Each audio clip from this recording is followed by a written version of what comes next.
Bonjour à tous. L'idée de cette présentation, effectivement, c'est de vous présenter le Maroc, en essayant de vous présenter le Maroc en fait sous un angle qui change par rapport à la vision un peu centralisée qu'on a, que le Maroc se résume souvent à Marrakech et Agadir, par exemple, donc la côte balnéaire et au centre touristique que représente Marrakech.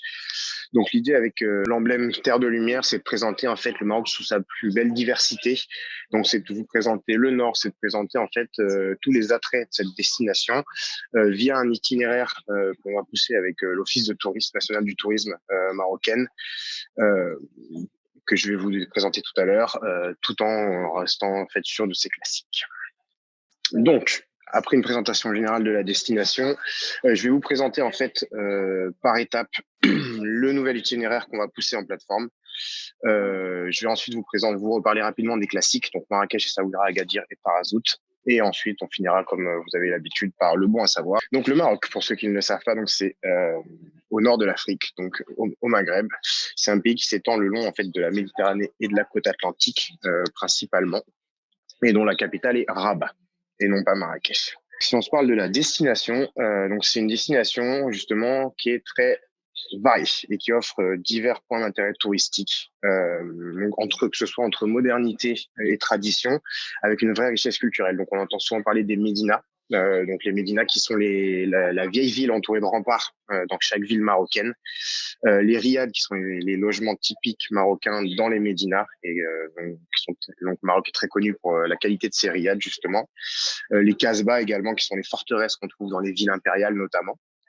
Mais le Maroc, c'est aussi une nature qui est vraiment à couper le souffle, parce qu'au-delà du Sahara, on a plusieurs environnements très désertiques, donc Agafé à côté de Marrakech par exemple. On a l'océan, bien sûr, et on a aussi des montagnes. Je crois que l'Atlas, le sommet le plus haut, culmine à quasiment 4000 mètres. Donc voilà, c'est une destination qui est assez variée. On a une gastronomie qui est très riche et très raffinée. C'est le paradis des surfeurs le long de la côte atlantique. On a plusieurs spots, que ce soit Essaouira, que ce soit Agadir, que ce soit Darla, dont on va se parler un peu plus tard, plus au sud. On a globalement de bonnes infrastructures hôtelières. Donc au-delà des riads qui sont un peu les infrastructures locales, on va avoir aussi de l'hôtellerie internationale avec des grandes chaînes, 4 et 5 étoiles de bonne qualité. Et on a surtout aussi une population qui est très chaleureuse et accueillante et une météo qui est agréable globalement toute l'année. Donc les trucs et astuces de la destination, donc il y a une règle d'or, c'est qu'on évite de boire l'eau du robinet. À part si on vous dit à l'arrivée à l'hôtel que l'eau est filtrée, c'est vrai qu'on évite, l'eau est très salée et très chlorée, donc ça peut provoquer des troubles digestifs. Donc c'est vrai qu'on privilégie l'eau minérale en bouteille. Tout se négocie, donc comme beaucoup de pays du monde arabe, effectivement, le souk, c'est une expérience. Donc pensez bien à négocier les prix de vos achats, parce que ces prix sont généralement assez gonflés pour les touristes et les commerçants se cachent pas du tout de ça. Il y a souvent un prix marocain qui est affiché et un prix pour les touristes. En termes de transport, si vous prenez le taxi, enfin si vos clients prennent le taxi, pensez bien à définir le prix à l'avance et aussi le point A et le point B, et surtout à demander l'activation du compteur au moment du départ. Ça évitera des potentielles arnaques. Sinon, le bus, c'est une solution qui est plutôt abordable et qui est très bien développée. Les infrastructures routières au Maroc sont plutôt bonnes et relient très bien les villes principales. Et surtout qu'avec le réseau de bus, les prix sont fixes. Et pour les locations de voitures, pas de point de blocage comme ça avait pu être le cas en présentant l'Égypte, par exemple. Respectez juste bien les limitations de vitesse parce qu'il y a beaucoup de contrôles de police le long de la route. Et attention aux autres conducteurs et aux piétons surtout parce qu'on peut trouver des gens qui marchent le long de la route un peu partout, peu importe si ce soit une autoroute ou une route de ville. Alors le Maroc pour qui? Donc le Maroc, comme on l'a dit, c'est une destination qui est très variée, qui a beaucoup de diversité. Donc c'est vrai qu'on va combler tous les besoins en fait touristiques. Donc c'est vrai que ça va s'adresser à une cible qui est très large, que ce soit les couples, les familles, les groupes d'amis. Il y a des cibles un peu plus spécifiques aussi avec les amateurs de surf, windsurf, kitesurf, donc tous les sports de glisse, ainsi que il y a beaucoup de parcours de golf très connus au Maroc. Et comme on a parlé de montagne, de désert, les amateurs de randonnée de grands espaces aussi sont les bienvenus dans la destination. Comme je l'ai dit, la météo est clémente globalement tout au long de l'année. Mais c'est vrai que la meilleure période, c'est de mars à juin, où les températures commencent vraiment à être assez chaudes sans l'être trop. Parce que c'est vrai qu'en juillet, août, c'est la haute saison et il peut faire vraiment très chaud. Donc en dehors des circuits balnéaires, on va dire, ou en haute montagne, c'est vrai qu'il fait très chaud au Maroc l'été. Et décembre à février, c'est la basse saison, mais il fait plutôt bon. Les températures peuvent être fraîches par endroits et pluvieux selon les régions. Donc, si on rentre dans le vif du sujet, voilà l'itinéraire, donc Terre des Lumières, qu'on va vous présenter. Donc, c'est un itinéraire qui est sur 10 jours et 9 nuits, où on va en fait faire le tour des villes principales du nord du pays. Donc, notamment avec Tanger, qui est une des villes les plus au nord, Tétouan et Chefchaouen, que je vais vous présenter ensuite, tout en s'arrêtant sur la route à Volubilis, qui est une cité romaine, et sur plusieurs villes impériales. Donc, les villes impériales, c'est Marrakech, Meknès, Fès, et Rabat. Donc, vous allez avoir l'occasion d'en voir. Les clients auront l'occasion d'en voir trois. Donc, Meknès, Fès et Rabat, et de dormir à Fès et Rabat. Pour ensuite s'envoler vers Darla. Darla qui est à l'extrême sud du Maroc, entre le désert et l'océan, et qui est, on va dire, la station balnéaire du moment, qui est en train de monter. Vraiment, qui se développe énormément, qui développe ses infrastructures touristiques. Donc des vols commencent à ouvrir depuis l'Europe. Donc on a décidé de le pousser dès maintenant pour vous en parler. Donc, l'idée, c'est d'atterrir en fait à Tanger. Tanger, comme vous voyez, on est à l'extrême nord du Maroc. On est en fait dans le détroit de Gibraltar, face à Gibraltar et très proche de l'Espagne. Donc, l'idée, c'est de faire dormir les clients une nuit à Tanger pour avoir ensuite l'occasion de visiter Tanger sur une demi-journée. De partir l'après-midi à Tétouan. Tétouan, qui est une ville dont la Médina est classée au patrimoine mondial de l'UNESCO et qui est à une heure et quart de Tanger, pour visiter Tétouan. La deuxième nuit, ce serait à Chefchaouen. Donc, Chefchaouen, je suppose que tout le monde a déjà vu une photo de Chefchaouen. C'est la ville bleue à flanc de montagne. Donc, on la trouve souvent sur Instagram, qui est une petite cité avec une médina très sympa, mais c'est très rapide à visiter. Donc, deuxième nuit à Chefchaouen, pour ensuite, en fait, descendre la nuit suivante à Fès. Sur la route, les clients s'arrêteront, en fait, sur les points jaunes que vous voyez.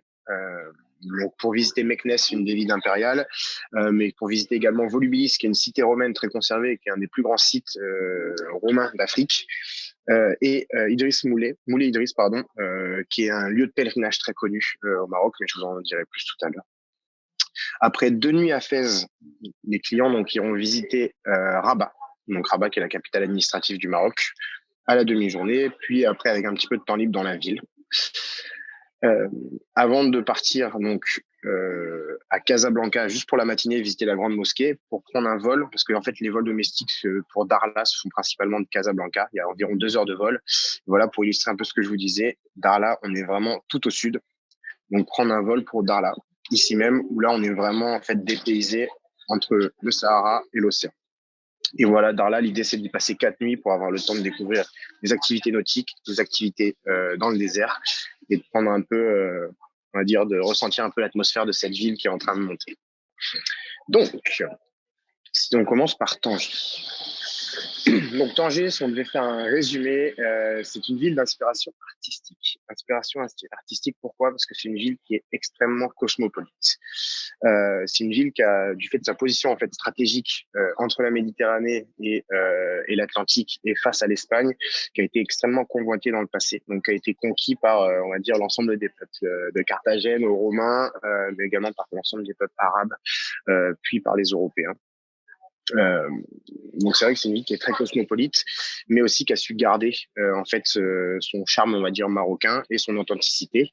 Donc ça c'est vraiment ce qu'on va essayer de mettre en avant dans ce template, c'est qu'on va en fait on va faire des étapes sont dans des villes où on est à un juste milieu entre modernité, donc très cosmopolite avec pas mal de touristes et des nouvelles infrastructures qui se sont développées, mais tout en gardant un quartier très authentique via la Médina, où on peut se sentir très rapidement dépaysé. Donc Tanger, c'est le premier port d'Afrique également, le port commercial, et surtout le carrefour entre l'Europe et l'Afrique. On dit que généralement, sur la photo que vous voyez, c'est le cap Spartel. On dit que l'Atlantique et la Méditerranée en fait se rencontrent à hauteur de ce phare. Et la ville a inspiré de nombreux artistes, donc je ne m'y connais pas particulièrement en termes artistiquement parlant, mais voilà, Delacroix, Paul Bowles ou Matisse, ça vous parlera peut-être à certains.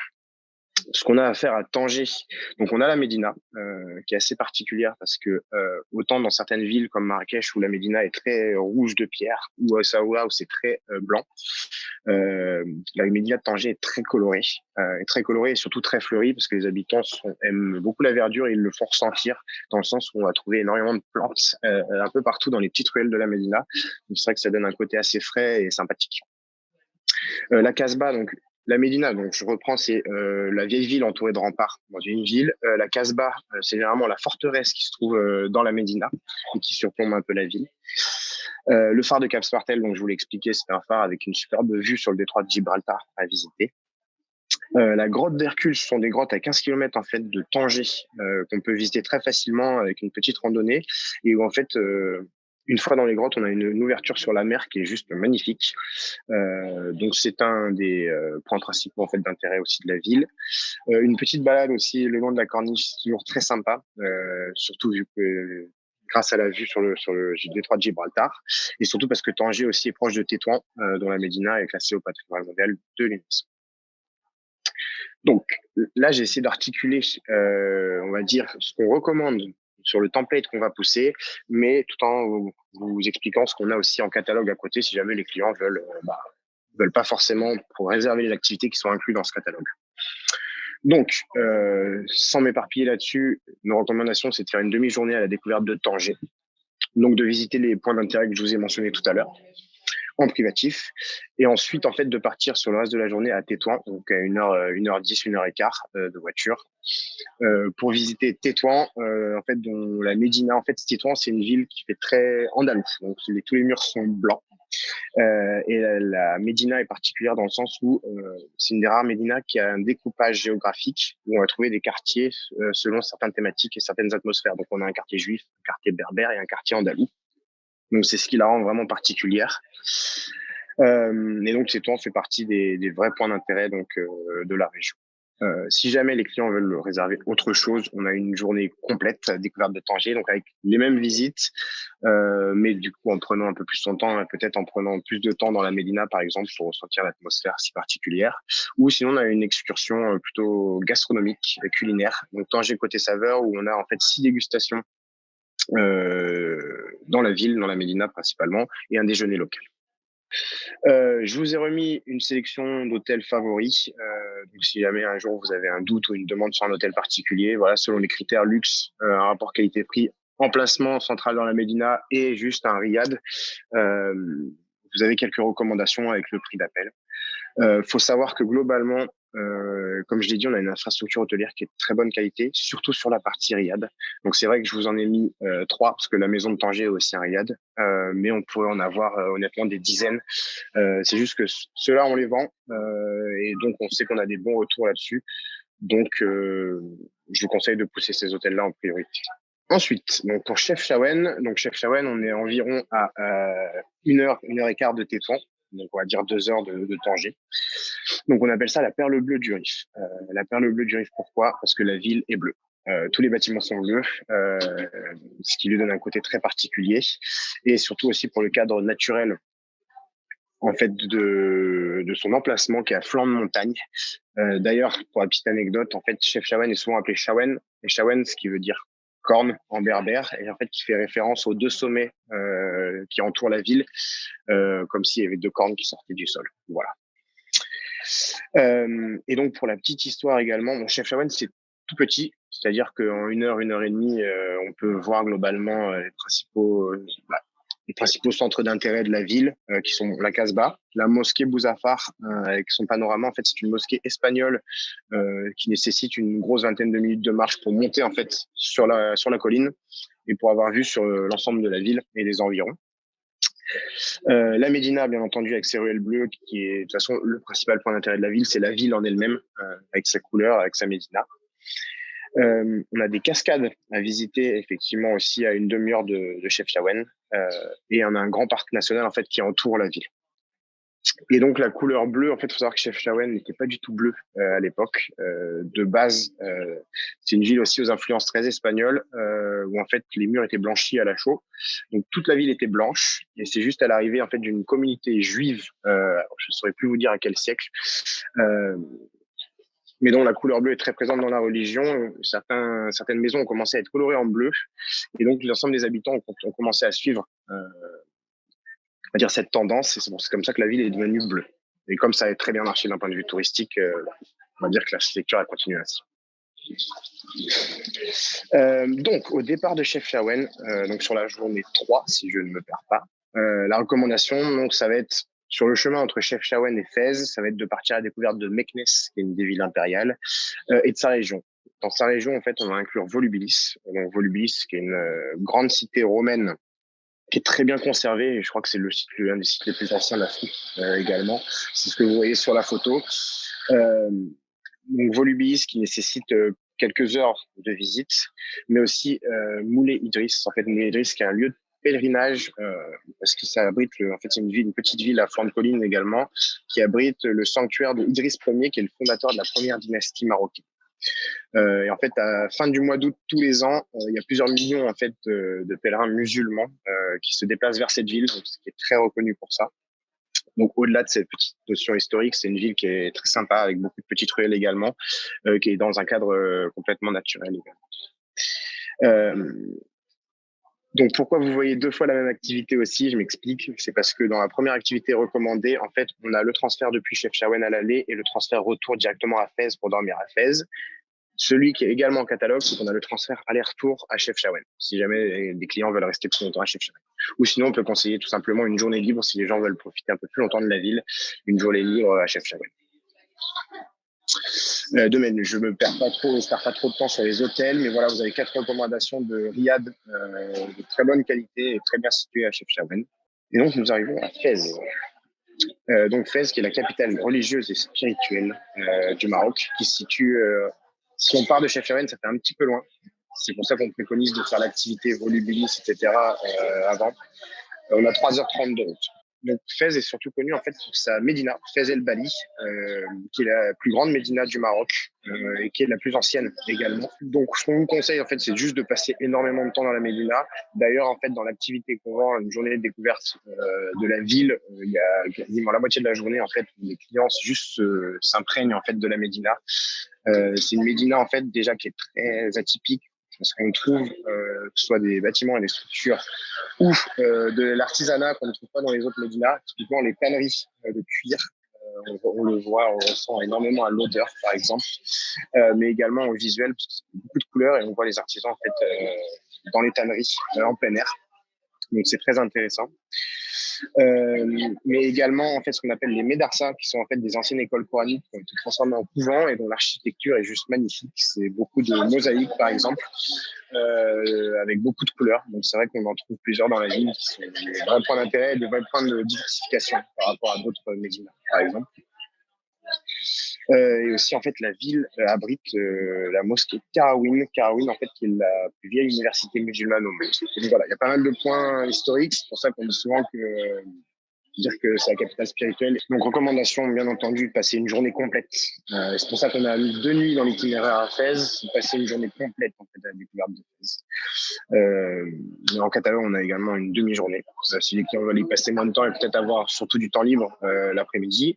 On a une visite gastronomique sur le même modèle que Tanger, donc avec 6 dégustations et un déjeuner local. Et on a une journée sinon à Ifrane qui est à environ 1 heure et qui va une fois de plus souligner l'aspect très varié et divers du Maroc.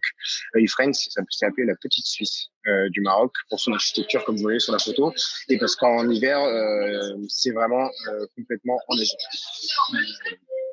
On va trouver énormément de lacs, on va trouver énormément de montagnes, on va trouver des forêts de cèdres, la plus grande du bassin méditerranéen, par exemple. Donc, c'est vrai qu'on a un cadre naturel qui est très intéressant. Je vous ai remis une fois de plus 4 riads en recommandation. Et nous voilà du coup à Rabat ensuite. Donc, on parle Rabat, donc, qui est la capitale administrative du Maroc. On préconise d'y passer une nuit. On aurait pu passer une nuit à Casablanca directement parce que le vol pour Darla part de Casablanca. Mais c'est vrai que l'intérêt de Casablanca est limité par rapport à Rabat. Casablanca c'est la capitale vraiment économique, donc c'est très moderne. Il n'y a pas forcément une belle médina à visiter. Il y a moins de points d'intérêt culturel, mis à part la mosquée. Mosquée Hassan de Casablanca, qui est la plus grande mosquée d'Afrique, qu'on visite le lendemain. Donc c'est pour ça qu'on fait dormir les gens à Rabat généralement. Donc Rabat fait partie aussi des villes impériales marocaines. Et en fait, c'est une fois de plus, on retrouve l'équilibre entre la modernité et l'authenticité. Au niveau des points d'intérêt, donc on a la tour Hassan, qui devait être le plus grand minaret musulman au monde, mais dont la construction en fait a été stoppée à la mort du roi qui l'avait entamée. Mais donc, ça reste un monument à visiter parce que la tour est quand même très impressionnante. On le voit sur énormément de photos. Et sinon, on va retrouver les points d'intérêt, effectivement, au sein de la Médina. Donc, le souk, la Casbah des Oudayas et les ruines de Chef. En termes d'activité, donc on conseille une demi-journée à la découverte de Rabat. puis le lendemain, la visite guidée de la grande mosquée de Casablanca. Sachant que dans la visite guidée de la grande mosquée de Casablanca, le prix peut paraître élevé, mais c'est parce que les transferts de Rabat à Casablanca, puis de Casablanca à l'aéroport de Casablanca sont inclus. Et en Catalogne, pour l'instant, on n'a pas d'autres activités sur Rabat, donc c'est pour ça qu'on met une journée libre si jamais les clients veulent faire leur vie. Et enfin, nous arrivons à la dernière étape du séjour. Donc, on a environ 2 heures de vol depuis Casablanca pour aller à Darla. Donc, Darla, qui est le petit paradis balnéaire en fait au sud du Maroc. Donc, on va dire que c'est une station balnéaire qui est en plein essor et où il fait en fait bon toute l'année. C'est-à-dire qu'il fait pas trop chaud parce qu'il y a quand même un peu de vent, donc il fait pas trop chaud l'été et il fait pas froid du tout l'hiver. Donc le climat est plutôt tempéré tout le temps. C'est un cadre qui est vraiment unique et qui est pas comparable à d'autres stations balnéaires marocaines comme Agadir ou Tarazout, parce que vraiment on est certes face à l'océan comme les autres villes, mais par contre on est bordé par le Sahara directement, donc c'est-à-dire qu'on va être sur du désert très vallonné avec énormément de dunes et parfois quelques enclaves dans la mer, comme vous pouvez le voir sur la photo, qui forment des paysages, je pense, assez uniques. Et Darla, c'est très connu pour le kitesurf et les sports de glisse, notamment, ça fait plusieurs années que les championnats du monde de kitesurf sont organisés à Darla. Et donc, c'est pour ça aussi que la notoriété de la station balnéaire augmente très fortement. Donc, ce qu'on a ici à Darla, à part profiter des magnifiques plages, on a plusieurs activités liées au désert ou à la mer. Donc, les sports de glisse, plusieurs initiations au surf, au kitesurf. Partir à la découverte de l'île du Dragon, qui est une île accessible à marée basse, mais à marée haute, en fait, qui est accessible uniquement en bateau. Donc, on propose une excursion en catamaran pour visiter, pour faire le tour de cette île, s'arrêter, se baigner, etc. Parce que les eaux sont vraiment cristallines. Et dans le désert, on a bien sûr les classiques quad ou chameaux. Et on a aussi la célèbre dune blanche. C'est la dune que vous voyez en forme de croissant. C'est une sortie en 4x4. Donc je repasse dessus rapidement, mais voilà, nous avons la recommandation, c'est de faire une sortie en catamaran pour visiter l'île du Dragon, l'excursion safari dune blanche, et de faire un dîner sahraoui qui est le peuple local de Darla. Donc c'est un dîner dans le désert. Et également en catalogue, on aura les sorties d'1 heure en quad. Donc sur Darla, les hôtels sont beaucoup plus espacés. On ne parle pas trop de Médina ni d'Irmad. On va plutôt parler d'un resort balnéaire. Donc on a essayé de faire un découpage avec des hôtels qui sont autour de l'aéroport de Darla, qui sont à la pointe sud que vous voyez sur la photo, donc avec vraiment uniquement de l'océan autour, et ensuite de chaque côté de la baie de Darla pour avoir un petit peu de variété. Voilà, donc ça c'était tout pour l'itinéraire. J'enchaîne sur les classiques. Donc je voulais absolument présenter les classiques pour la simple et bonne raison qu'en fait c'est l'itinéraire, celui-ci, c'est ce que j'ai fait en fait il y a 10 jours en allant rencontrer nos partenaires, donc Marrakech, Essaouira, Agadir. Sans perdre trop de temps sur Marrakech, parce que je pense que la plupart des gens ont déjà entendu parler de Marrakech. Donc Marrakech, on va dire que c'est la capitale touristique du pays, surnommée la ville rouge pour la couleur en fait de la pierre dont sont faits la plupart des bâtiments. Donc Marrakech, il faut savoir que c'est une ville qui s'est développée énormément via le tourisme et qui est devenue maintenant un énorme pôle. Donc c'est vrai que je trouve que c'est bien. Je conseillerais d'aller à Marrakech pour une première visite au Maroc. C'est ce que j'ai fait. C'était la première fois que j'allais au Maroc. Et donc j'ai trouvé ça assez dépaysant, assez intéressant. J'étais très content. Mais en le comparant à d'autres points d'intérêt au Maroc, c'est vrai que Marrakech est devenu tellement gros, tellement peuplé, tellement fréquenté que je trouve que ça peut être vite fatigant. C'est pour ça que je conseillerais d'y passer 3 nuits maximum. Parce qu'après, c'est mieux d'aller s'aérer dans un cadre un peu plus apaisant. Mais malgré tout, ça reste une très belle ville, notamment grâce à sa médina. Le souk, la place Jemaa El Fna, donc ça c'est dans la vieille ville de Marrakech, mais aussi surtout pour son emplacement au milieu en fait, à côté des montagnes, à côté du désert d'Agafé. Donc c'est vrai que ça permet de varier énormément les activités qu'on peut faire.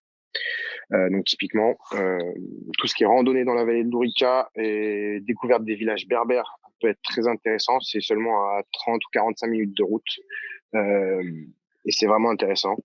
C'est très authentique. Ensuite, dormir dans une tente traditionnelle dans le désert d'Agafé peut être intéressant également. Surtout pour sortir du calme, du bruit de la ville.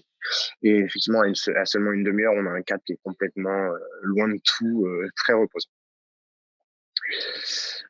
Donc c'est pour ça qu'en catalogue sur Marrakech, donc on va avoir Marrakech culturel, donc qui retrace les principaux points d'intérêt de la ville, donc la Médina, le souk, le palais Baya, les jardins majorels, les jardins secrets. Excursion dans les vallées d'Asni et Ouirgan, moi je l'ai fait, c'est beaucoup de voitures, mais c'est devant des très beaux paysages. Et après, il y a une petite randonnée en fait d'une quarantaine de minutes pour déboucher sur un village berbère où on déjeune avec une super vue sur la vallée.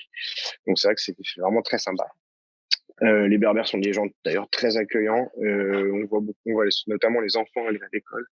On voit notamment les enfants aller à l'école sur la route de montagne qui font coucou généralement aux véhicules qui passent. Donc c'est dire que ça crée une ambiance assez sympathique. Et le Maroc vu du ciel, donc ça c'est, on va dire, c'est pour les budgets un peu plus élevés. C'est bien sûr, comme ça se développe beaucoup, la montgolfière. La montgolfière, donc avec petit déjeuner très tôt le matin et le lever du soleil dans les airs. Donc ça, je l'ai fait également. C'était très sympa. C'était très sympa. Même si ça dépend beaucoup de la météo. Et aussi, on a donc la vallée de Brika dont je vous parlais, le dîner sous tente dans le désert d'Agafé ou la palmerie en quad ou en buggy. D'ailleurs, vous pouvez voir que c'est moi sur la photo. Parce que j'ai vraiment testé comme un vrai touriste. Alors oui, question donc concernant la possibilité de louer une voiture pour réaliser l'itinéraire précédent. Alors, il est bien entendu possible, parce qu'il n'y a aucun frein de sécurité ou quoi que ce soit pour louer une voiture au Maroc. Euh, Après, c'est à vous de voir, parce que ça fait beaucoup de routes. Et honnêtement, Darla, par contre, l'itinéraire location de voiture s'arrêterait à Casablanca. Parce que Darla, c'est 2 heures de vol, donc je vous laisse imaginer le temps de route en voiture. Je n'ai même pas regardé, sachant que la ville la plus proche de Darla est à 530 km, pour vous donner un ordre d'idée. Donc, je conseille à la rigueur de prendre une voiture pour la première partie de l'itinéraire, mais pour l'extension à Darla, il faudra prendre un vol. Voilà. Donc c'était tout pour Marrakech. Donc bien sûr en termes de luxe, on a la Mamounia qui est l'hôtel le plus luxueux de la ville, qui est à l'entrée de la Médina, qui est vraiment très connu, mais avec effectivement des prix assez élevés. Et après dans Marrakech, sans pour en citer que trois, on a vraiment des centaines et des centaines de riads. Moi j'ai dormi au Darcy Aïssa que j'ai mis à droite, c'est pour ça que je l'ai mis aussi. Qui est un hôtel en face des jardins de la Koutoubia. C'est un petit riad de 20 chambres. C'est des assez grandes chambres. Le service est top, la nourriture est top. Donc celui-là, pour le coup, je l'ai vraiment visité personnellement et j'y suis séjourné. Donc si vous voulez le recommander, n'hésitez pas. C'est un très très beau riad. Ensuite, on passe au coup de cœur que j'ai eu en fait lors de mon passage au Maroc, donc Essaouira, où on conseille d'y passer 2 à 3 nuits. Alors Essaouira, donc c'est une ville qui s'appelait autrefois Mogador. C'est un dérivé en fait du phénicien Migdor qui signifie petite forteresse, parce que Essaouira est une petite forteresse en bord de mer, enfin d'océan pour être plus précis. On a une médina qui a vraiment une atmosphère unique. On pourrait parfois se penser en Grèce, parce qu'on est sur des murs blancs avec des fenêtres bleues tout le long de la médina. Mais ce qui m'a plu à Essaouira, c'est qu'en sortant de Marrakech et du bruit de la ville, de la façon dont c'est surpeuplé, je suis arrivé à Essaouira, j'ai eu l'impression de respirer. Les gens parlent, c'est assez drôle, les gens parlent beaucoup moins fort. Les commerçants sont beaucoup moins insistants pour faire acheter quoi que ce soit. Ils laissent vraiment les touristes tranquilles. Les gens sont très gentils. La Médina est très sur la base blanche et bleue, mais très colorée parce que ancienne ville hippie, il y a énormément de galeries d'art. Il y a énormément de petits commerces de sacs, de tableaux, etc. Donc il y a vraiment eu un ressenti très apaisant après Marrakech. Donc c'est vrai que je conseillerais pas de faire Marrakech et Essaouira pour vraiment ressentir cette atmosphère à Essaouira. Et aussi parce qu'on est également en bord de mer. Il fait beau, on est en bord de mer, donc on peut se donner aussi à des sports de glisse. Donc ça apporte un peu de variété au passage. Donc dans les points d'intérêt, il y a la Médina, bien entendu, l'architecture de la ville, les galeries d'art, les activités nautiques, comme j'ai dit, et également la possibilité, c'est très répandu, de faire des balades à cheval à Essaouira, donc soit le long de la mer, soit autour de la ville. Donc, dans nos recommandations, effectivement, de prendre un cours de kitesurf, une initiation, je trouve ça toujours sympa. Il y a des cours vraiment trop débutants avec rien de compliqué, pas de possibilité de se faire mal, je veux dire. Les incontournables des Saouira en privatif, c'est principalement la visite de la Médina.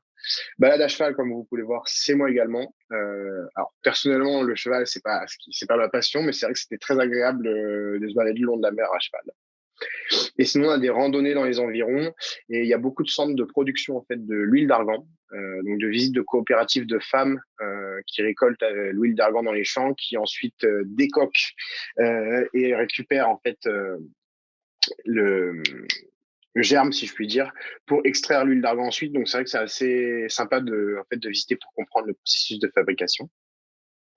Et sinon, tout simplement de flâner toute une journée, en fait, en se laissant libre cours de découvrir les petits restaurants de la Médina euh, et les différentes petites boutiques. Donc, il y a énormément de riad également à Essaouira, même si c'est beaucoup moins grand que Marrakech. Et l'intérêt de la ville, c'est que ça ne deviendra pas comme Marrakech, parce que la ville est entourée de forêts. Le littoral est protégé, donc la ville ne pourra pas s'étendre au-delà. Donc, elle pourra être plus peuplée, mais elle ne pourra pas devenir une énorme usine, comme c'est le cas pour certaines très grosses villes. Ensuite, nous partons à Agadir.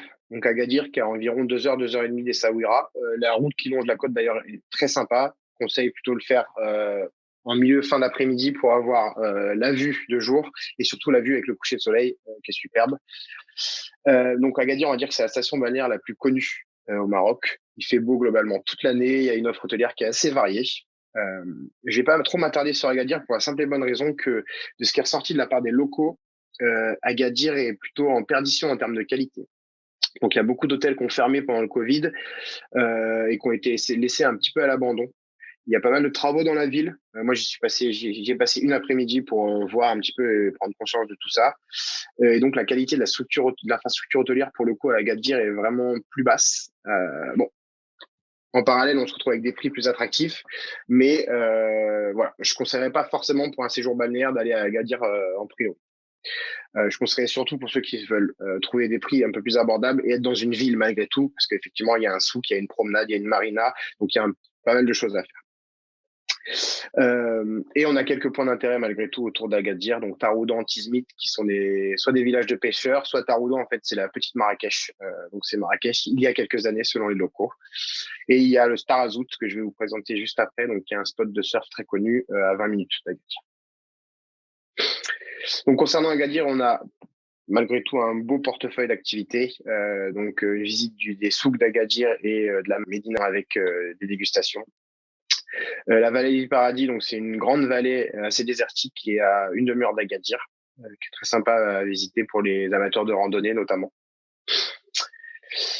Taroudan et Tiout, je vous en ai parlé. On a effectivement des sorties bateaux également en portefeuille, donc sur l'Atlantique avec un pique-nique et du matériel de plongée pour plonger en surface, donc snorkeling pour voir les fonds marins. Des dîners spectacles, j'ai eu l'occasion d'en faire un plutôt à Marrakech. On l'a également fait en Marrakech. Donc dîner spectacle globalement c'est avec de la danse et plusieurs animations. Donc ça faut faire attention et bien se renseigner avant, notamment auprès de locaux parce qu'il y a beaucoup d'attrapes touristes sur les dîners spectacles. Des spectacles qui sont pas forcément de qualité et qui sont juste censés via leur nom attirer beaucoup de monde. Donc bien se renseigner avant ça. Et découverte de Massa et du Petit Sahara. Massa, c'est une vallée également, pardon, comme on le voit sur la photo, avec le Petit Sahara, donc c'est une excursion en 4x4. Et donc les hôtels, j'ai essayé de vous en garder quand même 3 ou 4, dont la qualité n'a pas diminué sur les derniers mois, notamment en ligne sur Booking ou TripAdvisor. Donc avec un luxe d'un relais château qui reste quand même une certitude grâce au label. Un rapport qualité-prix qui a un 4 étoiles dans le centre d'Agadir, le Timoulé Spa. Le Riou Palace pour le all inclusive. Les Riou, on va dire que c'est partie des rares marques au Maroc sur la côte notamment qu'on profité du Covid pour rénover les hôtels. Donc c'est vrai ils ont réussi à garder, quitte à se couper de business pendant un certain temps, ils ont réussi à garder une bonne qualité hôtelière. Et plus atypique, donc l'écolodge Atlas Casbah, qui est pas dans la ville, qui est sur les hauteurs de la ville, qui est un écolodge, donc avec piscine, un peu plus loin de la mer certes, mais qui a un côté encore un peu plus dépaysant.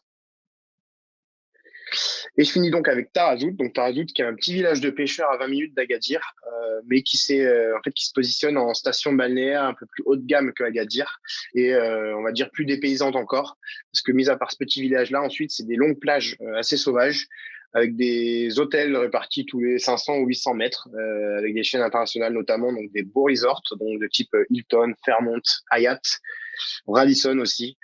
Euh, Sans trop surcharger, donc c'est-à-dire qu'on n'est pas du tout sur une côte à la Antalya ou autre avec des hôtels qui sont collés les uns aux autres. On va être vraiment sur quelque chose d'aéré et finir le séjour là-dessus sur l'extension balnéaire. Moi, j'ai vraiment respiré. Voilà, se balader, apprécier le coucher du soleil le long de la plage. J'ai fait une initiation au surf aussi, des choses comme ça. Voilà. Donc, on est plus dans le côté dépaysement, soleil, sport pour finir un séjour, tout en étant très proche d'Agadir. Et donc pour les hôtels, pour le coup, je les ai visités, ceux-là. Donc le Hyatt Regency a ouvert il y a 1 an. Il est tout neuf, il est magnifique, avec de super piscines donnant sur la vue, sur vue lumière, et surtout avec des prix d'appel pour la qualité et la taille des chambres qui sont vraiment très bas. J'ai séjourné au Radisson, donc un 4 lui, parce que sinon il y a beaucoup de 5 sur la côte, euh, qui est sous forme de bungalow. Donc c'est vrai que c'est encore plus aéré. Là, on n'a vraiment pas l'impression d'être dans un hôtel. Très bien organisé. Le personnel était vraiment au top. Avec un panier moyen, on va dire plus bas en termes de budget. Et sinon, le Hilton qui a ouvert cette année et le Fairmont qui a ouvert il y a 3 ou 4 ans, je crois, qui sont des structures 5 étoiles assez luxe également avec des prix d'appel plus élevés. Donc, si je finis juste, pourquoi Worldga? Parce qu'une fois de plus, comme vous le savez, donc on est là pour vous accompagner en fait dans le choix de vos clients. On est là pour vous conseiller. On essaie de faire notre mieux pour vous orienter de la meilleure façon possible. Donc, faut savoir qu'on a quasiment 300 logements en fait sélectionnés selon des critères de qualité très particuliers. Donc, on a une belle offre sur le Maroc, surtout sur le Maroc avec les riads et la diversité des logements qu'on a. C'est vrai qu'on couvre vraiment tous les niveaux de gamme. On a une grande variété d'activités collectives et privatives. On en a 121. Et avec des partenaires professionnels qui sont des gens qui travaillent dans le tourisme au Maroc depuis des dizaines d'années et qui étaient avant CEO à la tête de très grosses boîtes et qui ont créé des réceptifs. En fait, on a fait le choix de pas forcément passer via ces gros acteurs-là, mais on a des nouveaux réceptifs en fait qui montent vraiment et qui sont encadrés par des gens qui ont vraiment l'expérience et l'expertise. Et comme vous le savez, vous pouvez toujours avoir nos conseils via, que ce soit en me contactant moi, en contactant vos account managers ou notre service client. Voilà, on est là pour vous aider. En termes de formalité pratique, donc on a juste besoin d'un passeport. Il faut juste que la date d'expiration soit supérieure à 3 mois, sachant qu'il n'y a plus aucune restriction liée au Covid depuis le 30 septembre. Nous n'avons pas de vaccin obligatoire, mais on conseille l'hépatite A et la typhoïde. Et concernant le décalage horaire, ça c'est une erreur, pardon. On a 1 heure selon la saison, mais sinon on n'a pas. Et le Maroc reste globalement une destination très accessible en vol. Il y a beaucoup de vols, il y a beaucoup de compagnies qui opèrent entre la France et le Maroc, et surtout on a des temps de vol qui sont, à part pour Darla, qui est un peu plus loin, mais qui se situent entre 2h30 et 3h30. Donc c'est vrai que pour une destination ensoleillée, même en hiver, et avec des prix attractifs, on n'a pas vraiment d'équivalent en Europe à cette période de l'année. Voilà, vous avez nos contacts ici, que ce soit Maël ou le mien. Je pense que le Maroc est vraiment une destination qui vaut le coup d'être visitée en dehors de Marrakech. Et je finirai en vous montrant une petite slide magnifique de moi-même en train de surfer à Tarazout. Voilà, merci à tous.